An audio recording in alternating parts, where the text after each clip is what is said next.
کیا ہوگا؟ وہ کانا ہے اور تمہارا رب کانا نہیں ہے۔ اور ایک بڑی بہترین علامت اللہ کے رسول نے بیان جس سے اللہ دجال کو پہچانا جا سکتا ہے، بڑی واضح علامت ہے، وہ یہ کیا ہے؟ آپ نے بتایا، مسلم شریف وغیرہ کے اندر ہے، تم میں کا کوئی بھی شخص اپنے رب کو اس وقت تک دیکھ نہیں سکتا ہے اب تک کہ وہ مر نہ جائے۔ زندگی میں کوئی انسان اللہ تعالیٰ کو نہیں دیکھ سکتا۔ کوئی آدمی دعویٰ کرتا ہے تو جھوٹا ہے، وہ چاہے کتنا بڑا پیر ہو، چاہے جتنی لمبی اس کی داڑھی ہو، چاہے جتنی بڑی اس کی توند ہو، چاہے جتنا لمبا کرتا پہنتا ہو، وہ اگر دعویٰ کرتا ہے کہ ہم نے اللہ کو دیکھا ہے زندگی کی حالت میں جاگتے ہوئے، تو انسان کیا ہے؟ جھوٹا ہے، مکار ہے، دجال ہے، فریب کار ہے، وہ مسلمان نہیں ہے۔ حضرت عائشہ رضی اللہ تعالیٰ عنہا کی حدیث بخاری شریف میں ہے کہ اگر کوئی شخص یہ کہتا ہے کہ محمد صلی اللہ علیہ وسلم نے قیامت کی شب اللہ تعالیٰ کو تو دیکھا ہے تو وہ جھوٹا ہے۔ تو جب آپ صلی اللہ علیہ وسلم نہیں دیکھ سکتے تو عام آدمی کیسے دیکھ سکتا ہے اللہ تبارک تعالیٰ کو؟ تو آپ نے فرمایا تم میں کا کوئی شخص اللہ کا دیدار نہیں کر سکتا یہاں تک کہ وہ مر نہ جائے۔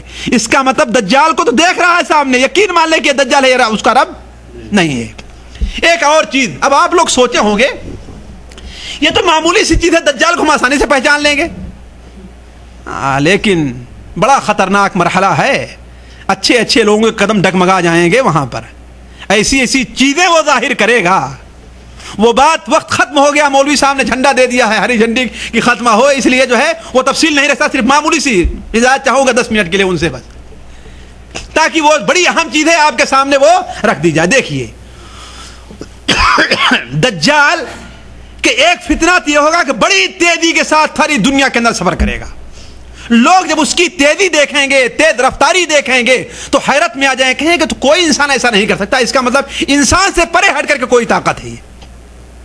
اسی طریقے سے اس کا فتنہ یہ ہوگا کہ ایک آدمی کو مارے گا اور دوبارہ زندہ کر دے گا،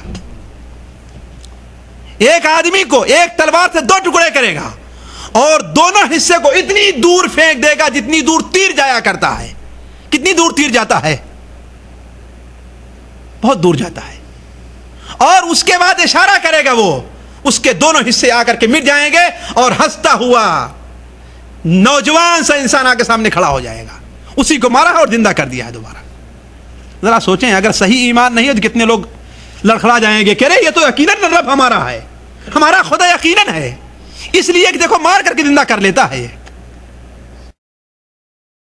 اسی طریقے سے حدیث شریف میں اس کا ایک فتنہ یہ بھی ہے کہ اس کا گزر کسی بدو کے پاس سے، بدو جانتے ہیں نا، کسی دیہاتی اللہ کے پاس سے ہوگا، بدو کے پاس سے، اور کہے گا کہ اگر تیرے ماں باپ کو میں زندہ کر دوں، تیرے ماں باپ کو میں زندہ کر دوں اور وہ کہہ دے کہ میں تیرا خدا ہوں، تو مجھے مانے کہ نہیں مانے گا؟ وہ کہے گا ہاں مان لوں گا۔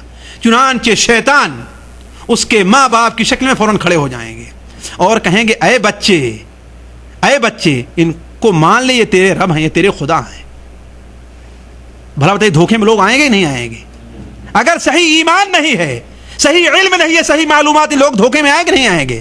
اور اس سے بھی بڑھ کر کے اس کا ایک فتنہ یہ ہوگا کہ کسی شہر پر سے اس کا گزر ہوگا، اس شہر کے لوگ اس کی بات، اس کو رب نہ مان لیں گے، اور اس سے پہلے بتا چکا ہوں کہ اس سے 3 سال پہلے سخت بھوک مری ہوگی، علم گھٹ جائے گا، ہے کہ نہیں؟ علم نہیں ہوگا اور لوگ بھوک کے شکار ہوں گے، چاہے منافقت میں مال کے لیے اس کے ساتھ ہو لیں یا جس کے ساتھ ہو لیں، اس گاؤں پر سے اس کا گزر ہوگا، تو اس گاؤں کے لوگ جب اس کی بات مان لیں گے، اتباع کر لیں گے، تو آسمان کو حکم دے گا اور بارش ہونے لگے گی،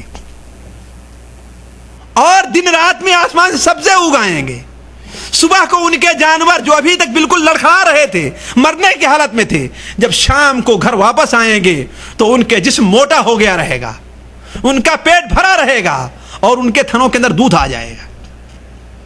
یہ کوئی افسانہ نہیں بیان کر رہا ہوں میں، اللہ کے رسول کی صحیح حدیثیں ہیں۔ آپ پر ایمان لانے کا ایک یہ ہے کہ ان پر بات پر بھی ایمان لائی جائے، ان باتوں پر ایمان لایا جائے، اور دوسرے گاؤں سے اس کا گزر ہوگا، وہ لوگ اس کی اتباع کرنے کے لیے تیار نہیں ہوں گے، تو وہ کیا کہے گا؟ حکم دے دے گا کہ سارے کے سارے لوگ صبح سے شام تک بالکل کنگال فقیر حال، سارے کے سارا ان کا مال خط، اولاد ان کی مر جائے گی، ان کے جانور مر جائیں گے۔ یہ بھی اس کا ایک فتنہ ہوگا کہ لوگ دھوکے میں آ جائیں گے۔ اس کا ایک فتنہ یہ بھی ہوگا کہ میدان سے جا رہا ہے، کسی صحرا کے اندر پہنچا اور زمین سے کہے گا اے زمین تیرے اندر کیا خزانہ ہے باہر نکال دے. سارا کا سارا زمین کے اندر جو خزانہ مدفون ہوگا وہ ایسا باہر نکلے گا اور نکل کر کے اس کے پیچھے ایسا چلنا شروع ہو جائے گا جس طریقے سے شہد کی مکھیاں اپنے بادشاہ کے پیچھے چلنا شروع ہو جایا کرتی. یہ اس بدبخت کا فتنہ ہوگا. اسی لیے نبی صلی اللہ علیہ وسلم نے کیا فرمایا ہے؟ ابو داؤد شریف کے اندر روایت ہے من سمع عن الدجال فلینأ عنہ، جو شخص دجال کے بارے میں سن لے کہ اس کا خروج ہوا ہے تو اس سے دور ہی بھاگے، اس کے قریب نہ جائے.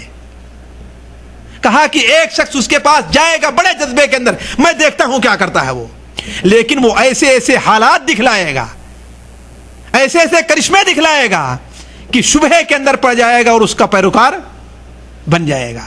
تو کوئی آدمی یہ نہ کہے کہ ہاں ہم دجال سے ہم اس طریقے سے بچ سکتے ہیں. آخری بات یہ دیکھیں کہ دجال کو قتل کرے کون کرے گا اور کب قتل ہوگا. وہ دجال ساری دنیا کا سیر کرتے ہوئے، ساری دنیا کی سیر کرتے ہوئے مدینہ منورہ پہنچے گا. مدینہ منورہ کے جس راستے پر بھی داخل ہونا چاہے گا فرشتے تلوار لے کر کے اس کا مقابلہ کریں گے. اللہ تعالیٰ اس دنیا میں بھی مومنوں کے سامنے بسا اوقات اسے رسوا کرے گا تاکہ مومن جان لے کہ یہ رب نہیں ہے. اس لیے کہ رب جو ہوتا ہے وہ جابر ہوتا ہے، مجبور نہیں ہوتا، وہ قاہر ہوتا ہے، مقہور نہیں ہوا کرتا ہے کہ نہیں؟ اس کے سامنے کوئی چیز رکاوٹ نہیں بنتی ہے. لیکن دجال کے سامنے جب بات چیزیں رکاوٹ بن رہی ہیں اس کا مطلب کہ وہ رب نہیں ہے. مدینہ منورہ داخل ہونا چاہے گا، مکہ مکرمہ، لیکن داخل نہیں ہو پائے گا. احد پہاڑ پر کھڑا ہو کرے گا، کہے گا اے دیکھ لوگو، وہ دیکھو سفید محل جو دکھائی دے رہا ہے وہ احمد کا محل ہے. اللہم صلی علی محمد وعلی آل محمد، یعنی مسجد نبوی کی طرف اشارہ کرے گا، مسجد نبوی کی طرف اشارہ کرے گا. اور اسی وقت مدینہ منورہ کے اندر سخت 3 جھٹکے زلزلے کے آئیں گے، زلزلے کے 3 جھٹکے آئیں گے. تو جتنے منافق مرد اور منافق عورتیں مدینہ منورہ میں ہوں گی سارے کے سارے نکل کر آ کے دجال سے مل جائیں گے، آ کے دجال سے مل جائیں گے. اور زیادہ نکلنے والے کون ہوں گے؟ عورتیں ہی ہوگی. اللہ کے رسول صلی اللہ علیہ وسلم کا ایک فرمان ہے کہ مسند احمد کے اندر اکبر او اکثر تبعت الدجال الیہود والنساء، دجال کی زیادہ تابع داری کرنے والے کون لوگ ہوں گے؟ یہودی ہوں گے یا عورتیں ہوں گی. اور آج کے مزارات بھی عورتوں ہی سے بھرے رہا کرتے ہیں، مرد کم جاتے ہیں لیکن عورتیں، ہے بات صحیح کہ نہیں صحیح ہے؟ اس لیے ایک توہم پرستی ان کے اندر زیادہ ہوا کرتی ہے، علم ان کے اندر کم ہوا کرتا ہے. حدیث شریف میں آیا سنن ابن ماجہ کے اندر، بلکہ مسلم شریف میں بھی ہے کہ آدمی اپنے گھر جا کر کے اپنی ماں کو، اپنی بہن کو، اپنی پھوپھی کو، اپنی بیٹی کو رسیوں میں باندھے گا کہ کہیں یہ عورت بھی نکل کر کے دجال کے ساتھ جا کر کے نہ مل جائے، دجال کے ساتھ جا کر کے نہ مل جائے. یہی صورتحال ہوگی. وہ بدبخت باہر کھڑا ہوگا کہ اتنے میں ایک مرد مجاہد نکلے گا مدینہ منورہ سے. لوگ کہیں کہاں جا رہا ہے؟ کہا اس کے پاس جا رہا ہوں جو نبوت کا، جو ربوبیت کا جھوٹا دعویٰ کر رہا ہے. جیسے ہی مدینہ منورہ سے باہر آئے گا دجال کے ساتھی اسے پکڑ لیں گے اور کہیں گے تو کہاں جا رہا ہے؟ کہا اسی جھوٹے سے ملاقات کرنے کے لیے جا رہا ہوں. لوگ چاہیں اسے قتل کر دیں دجال کے ساتھی، لیکن پھر بعد میں کہیں کہ ارے قتل نہ کرو، کیا تمہارے رب نے یہ نہیں کہا ہے کہ میرے پاس لانے سے پہلے کسی کو قتل نہ کرنا؟ میرے پاس لانے سے پہلے کسی کو قتل نہ کرنا. اسے پکڑ کر کے دجال کے پاس لے آئیں گے. دجال کے سامنے جب کھڑا ہوگا تو وہ کہے گا، دجال اس سے کہے گا تو مجھے اپنا رب مانتا ہے کہ نہیں مانتا؟ کہتا ہے تجھے کیسے اپنا رب مانوں گا؟ تو وہی کانا دجال ہے جس کی خبر ہمارے نبی حضرت محمد مصطفیٰ صلی اللہ علیہ وسلم نے ہمیں دی ہے. اس کے بعد حدیث شریف میں آتا ہے کہ وہ اس مرد مومن کو لٹا دے گا زمین پر اور اس کی پٹائی کروانا شروع کرے گا یہاں تک کہ اس کا پیٹ اور اس کی پیٹھ ایک ہو جائے گی. پھر وہ اٹھائے گا اور کہے گا کہ تو مجھے رب مانتا ہے کہ نہیں مانتا؟ کہا اب تو مجھے اور یقین ہو رہا ہے تیرے دجال ہونے. اسی وقت اسے ذبح کرے گا اور ذبح کرنے کے بعد دوبارہ زندہ کرے گا اور اپنے ساتھیوں سے کہے گا اسے ذبح کر کے دوبارہ زندہ کر دوں تو مجھے اپنا رب مانو گے؟ کہیں گے صاحب ہم تو پہلے ہی مان چکے، اب تو اور مان لیں گے آپ کو اپنا رب. اسے ذبح کر کے دوبارہ زندہ کر دیں تو چنانچہ ذبح کر کے زندہ کرے گا. پھر وہ کہے گا کہ اب تو مجھے تیرے دجال ہونے کا جتنا یقین ہے اتنا یقین کبھی